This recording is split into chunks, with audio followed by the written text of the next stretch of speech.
चलिए first practical start करते हैं। Question first, business started with cash 10,000, रोकड़ से व्यापार प्रारंभ किया 10,000।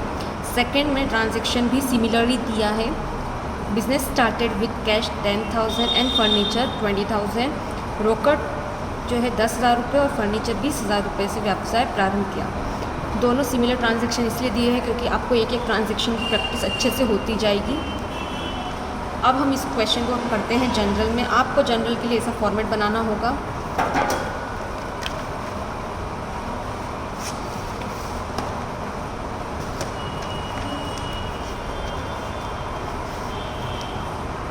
जनरल एंट्रीज ऊपर लिखनी है, नकल प्रविष्टियाँ।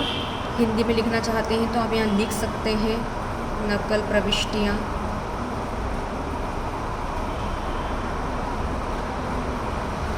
और general entry in the books of, यहाँ उसका नाम आएगा जिसका ये बिजनेस है।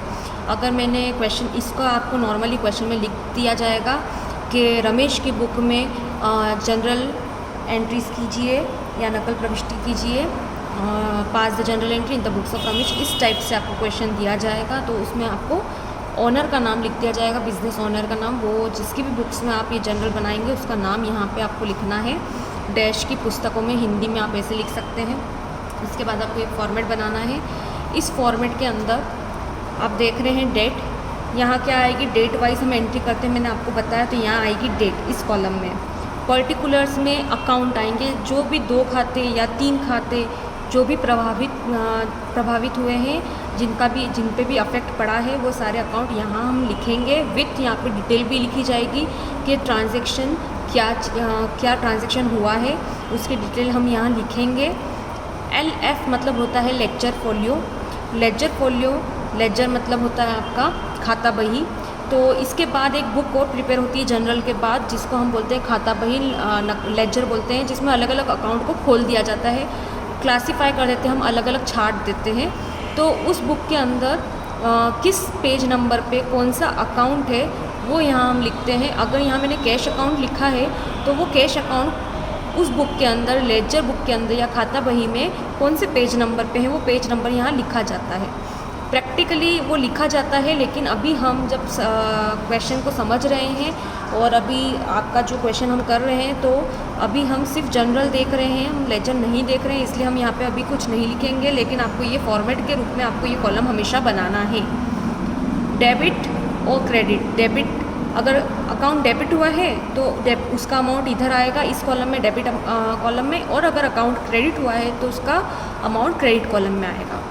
तो date, particular, ledger folio, debit और क्रेडिट अमाउंट, ये जो है 5 कॉलम्स है जनरल में। कई बार जो ऑब्जेक्टिव में पूछी भी जाती है that how many columns are there in the journal, तो आपको याद रखना है कि कौन से 5 कॉलम हैं फॉर ऑब्जेक्टिव पर्पस ऑल्सो। तो अब हम हमारा फर्स्ट ट्रांजेक्शन देखते हैं। बिजनेस स्टार्टेड विद कैश 10,000, रोकड़ से व्यापार प्रारंभ किया। अब आपको सबसे पहले क्या देखना है कि बिज़नेस में क्या आ रहा है, बिज़नेस से क्या जा रहा है। तो बिज़नेस में क्या आया, कैश आया, साफ दिख रहा है आपको, लेकिन बिज़नेस से कुछ जा रहा है क्या, यहाँ पे नहीं जा रहा है। जब आपको सिर्फ एक ही साइड का ट्रांजैक्शन मिले, मतलब आपको सिर्फ एक एस्पेक्ट दिख रही है आने की, लेकिन जाने की नहीं दिख रही है, तो आपको ये पता करना है कि अगर बिज़नेस के पास से नहीं जा रहा है तो कौन है जिसके पास से जा रहा है। मतलब बिज़नेस के पास अगर कोई चीज़ आई है तो ऑब्वियसली वो किसी ना किसी के पास से तो गई होगी, ठीक है। तो फिर ये कैश आया, तो कैश आया कहाँ से, तो कहाँ से आया ये कैश, किसने लगाया होगा, ओनर ने लगाया होगा, ठीक है। और जब भी ओनर कोई चीज़ बिज़नेस में लगाता है तो उसको हम क्या बोलते हैं, कैपिटल। तो किसके पास से जा रहा है, ओनर के पास से जा रहा है। ओनर का नाम हम यूज़ नहीं करेंगे बिज़नेस में, मैंने आपको पहले ही बताया है।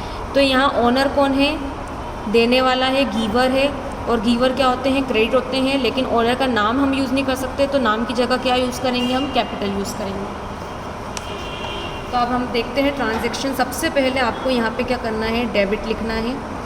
डेबिट के सामने आप वो अकाउंट लिखेंगे जो कि बिज़नेस में आ रहा है, उस चीज़ को आप यहाँ लिखेंगे। तो बिज़नेस में क्या आया, कैश आया आपका, तो यहाँ हम लिखेंगे कैश अकाउंट। और यहाँ पे मैंने आपको डेट नहीं दी, तो आप इमेजिनरी कर लीजिए, मान लीजिए 2018 और 1 जनवरी, डेट डाल ही देती हूँ। ये 1 जनवरी की और ये मान लीजिए 1 अप्रैल की। ये 2018 2020 की और ये 2018 की। तो 2018 फर्स्ट जनवरी लिखेंगे। सबसे पहले बिज़नेस में क्या आया है, कैश अकाउंट है, कैश आया है। और कैश क्या है, एक रियल अकाउंट है, मैंने अभी आपको समझाया था। एक है वस्तु है, और आने वाली वस्तुओं को क्या किया जाता है, नाम किया जाता है डेबिट व्हाट कम्स इन। तो अगर बिज़नेस में कुछ आ रहा है तो डेबिट किया जाएगा, इसलिए हमने कैश को क्या करा, डेबिट किया। ठीक है, कितना कैश आया है, 10,000। डेबिट है तो डेबिट के कॉलम में आएगा 10,000। ठीक है, अब बिज़नेस से कुछ नहीं गया, लेकिन किसके पास से गया है, गीवर के पास से गया है। कौन है गीवर, यहाँ पे ओनर गीवर है। ओनर का नाम तो मैं लिख नहीं सकती हूँ, तो यहाँ क्या लिखूँगी मैं, कैपिटल अकाउंट लिखूँगी। ओनर के नाम की जगह मैं यहाँ कैपिटल लिखूँगी, क्योंकि जहाँ किसके पास से रहा, ओनर के पास से, और ओनर का नाम हम नहीं लिख सकते, इसलिए हम यहाँ कैपिटल यूज़ करेंगे। और क्रेडिट, यहाँ ये जो क्रेडिट है इसको हम यूज़ नहीं करते हैं जनरल में, इसकी जगह हम क्या यूज़ करते हैं, टू यूज़ करते हैं। तो हम जो भी खाता क्रेडिट होता है उसके सामने टू लगा देते हैं। आपको एकदम ऐसे ही करना है, आपको यहाँ लिखना है और एकदम ये लाइन से चिपका के आपको डेबिट लिखना है, इधर नहीं लिखना है, लाइन से के पास लिखना है। दूसरा, आपको यहाँ से स्पेस छोड़ना है थोड़ा सा, उसके बाद आपको टू लिखना है। टू मतलब क्रेडिट, मतलब ये अकाउंट क्या हो रहा है, क्रेडिट हो रहा है। ठीक है, तो बिज़नेस में कैश आया, कैश एक वस्तु है और रियल अकाउंट है। वस्तुओं का कौन सा खाता है, रियल अकाउंट है। और रियल अकाउंट का नियम है डेबिट व्हाट कम्स इन, मतलब अगर वस्तु आएगी व्यवसाय में तो वो डेबिट होगी। तो कैश आ रहा है इसलिए वो डेबिट हो गया। दूसरा, बिज़नेस से कुछ गया नहीं, अगर कुछ जाता तो हम पहले उसको क्रेडिट करते हैं, लेकिन कुछ नहीं जा रहा है तो हम ये देखेंगे किसके पास से जा रहा है। जिसके पास से जा रहा है वो अकाउंट क्रेडिट हो जाएगा। तो यहाँ ओनर का अकाउंट क्रेडिट हो जाएगा, ये ओनर का अकाउंट है जो क्रेडिट हो जाएगा। तो यहाँ हो जाएगा 10,000 क्रेडिट में भी, यहाँ क्रेडिट है तो ये क्रेडिट के कॉलम में अमाउंट आएगा। इसके बाद हम छोटे से ब्रैकेट में डिटेल लिखेंगे कि क्या किया गया है। तो बीइंग बिजनेस कमेंस्ड या स्टार्टेड, कि बिज़नेस को स्टार्ट किया गया है, इसको हमने शॉर्ट में डिटेल लिखी थी कि कैश कैसे आया, बिज़नेस स्टार्ट करने से आया। इसको हम बोलते हैं, इस डिटेल को हम बोलते हैं नरेशन। ठीक है, ये पहला ट्रांजैक्शन था। सेकंड ट्रांजैक्शन भी देख लेते हैं। तो सेकंड ट्रांजैक्शन में मैंने 2020 सन दिया था, तो मैं यहाँ 2020 लिख देती हूँ। 1 अप्रैल। तो अब यहाँ पे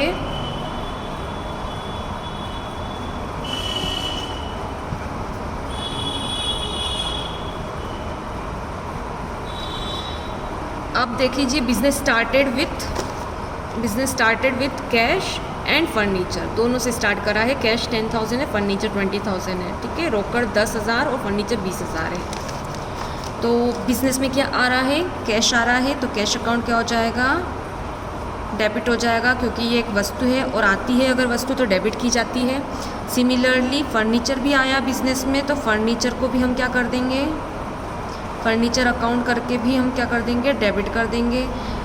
ये भी क्या हो रहा है, आ रहा है, फर्नीचर भी बिज़नेस में आ रहा है और ये भी एक वस्तु है, तो आने वाली वस्तु को हम क्या करते हैं, जमा नाम करते हैं, डेबिट करते हैं। अब ये दोनों बिज़नेस में आए, बिज़नेस से कुछ नहीं गया, लेकिन ये दोनों जो आ रहे हैं ये कौन दे रहा है, गीवर कौन है यहाँ पे, तो गीवर का नाम आ जाएगा। तो गीवर तो ओनर है, ओनर का नाम नहीं लिख सकते, तो उसकी जगह क्या लिखेंगे हम यहाँ, कैपिटल अकाउंट, पूंजी खाता। तो ये हमने एंट्री देखी। अब देखिए जी, कैश तो डेबिट है, तो डेबिट कॉलम में इसका अमाउंट आएगा। कितना कैश आया है, 10,000 कैश आया है। फर्नीचर कितने का आया, 20,000 का, ये भी डेबिट है तो डेबिट के कॉलम में आएगा 20,000। और ये कैश और फर्नीचर किसने लगाया, ओनर ने लगाया, तो ओनर के पास से कितना गया, यहाँ पे कितना जा रहा है, कितना जा रहा है यहाँ, 30,000। 10,000 तो कैश और 20,000 का फर्नीचर, टोटल ओनर के पास से कितना गया है, 30,000 का गया है। ठीक है, यहाँ फिर हम इस वापस से यहाँ नरेशन लिख देंगे, बीइंग बिजनेस कमेंस्ड। आप चाहे तो इस नरेशन को बड़ा भी कर सकते हैं, like this, with cash and furniture, और आप चाहे तो इसको छोटा भी लिख सकते हैं, इतना भी काफ़ी होगा। ये दो ट्रांजैक्शन हमने देखे और समझे। अब यहाँ पे आप जनरल एंट्री को करने का सबसे ध्यान आपका मतलब जब अगर आप एकदम परफेक्ट करना चाहते हैं, गलतियाँ नहीं करना चाहते, तो आपको सबसे पहले एक नियम समझना है कि सबसे पहले जो भी व्यापार में आ रही है वस्तु उसको डेबिट करना है और जो कि बिज़नेस से जा रही है उसको क्रेडिट करना है।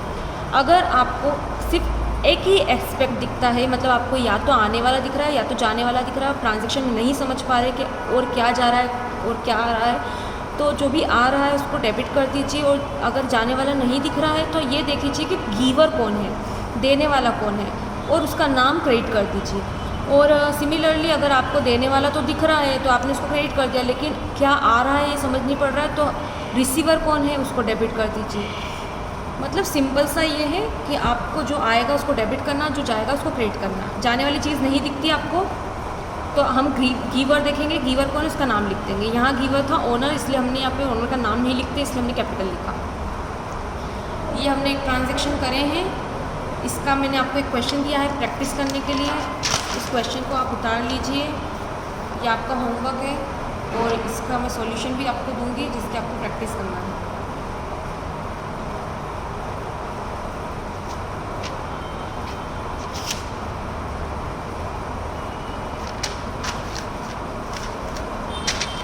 एक बार और मैं आपको अच्छे से समझा देती हूँ फटाफट। कैश आया बिजनेस में, कैश एक वस्तु है और आने वाली वस्तु को नाम करना है, मतलब कैश एक थिंग है। And debit what comes in, हमने रियल अकाउंट में पढ़ा है कि जो भी आएगा बिजनेस में उसको हम क्या करेंगे, डेबिट करेंगे, इसलिए हमने यहाँ पे इसको डेबिट करा है। सिमिलरली सेकेंड ट्रांजेक्शन में भी यही हुआ है कि कैश आया है और फर्नीचर बिजनेस में आया है, दोनों चीज़ें आ रही है, दोनों वस्तुएँ हैं, इसलिए दोनों को हमने क्या कर दिया, डेबिट कर दिया है। दूसरा, बिजनेस से जो जाएगा उसको क्रेडिट करना है, लेकिन यहाँ कुछ नहीं जा रहा है, तो आपने यहाँ पे कौन सा रूल लगाया है, या हमने पर्सनल अकाउंट का रूल लगाया है। यहाँ पे हमने कौन सा रूल लगाया है, पर्सनल अकाउंट का, और यहाँ हमने कौन सा रूल लगाया था, रियल अकाउंट का। तो यहाँ पे कुछ नहीं जा रहा है तो आप उसको क्रेडिट नहीं कर सकते हैं, लेकिन फर्स्ट रूल है जो पर्सनल अकाउंट का, debit the receiver credit the giver, कि जो भी गिवर है, जो भी दे रहा है उसको क्या करो, क्रेडिट करो। तो यहाँ गिवर कौन है, ओनर है, तो ओनर को हमने क्या करा, यहाँ क्रेडिट करा है। क्रेडिट की जगह हम यहाँ क्या यूज़ करते हैं, टू यूज़ करते हैं, टू का मतलब होता है क्रेडिट। तो यहाँ कैपिटल जो है मतलब ओनर का नाम नहीं आएगा, इसलिए हम कैपिटल अकाउंट लिखेंगे और वो क्या हो जाएगा, क्रेडिट हो जाएगा। सिमिलरली सेकेंड वाले में भी कुछ भी बिजनेस से नहीं जा रहा है, अगर जाता तो हम रियल अकाउंट को पहले लिखते, लेकिन नहीं जा रहा है तो हम ये देखेंगे पर्सनल अकाउंट में कि गिवर कौन है, इसका रूल फिर से लगाएंगे, और गिवर ओनर है इसलिए हम उसको क्रेडिट कर देंगे।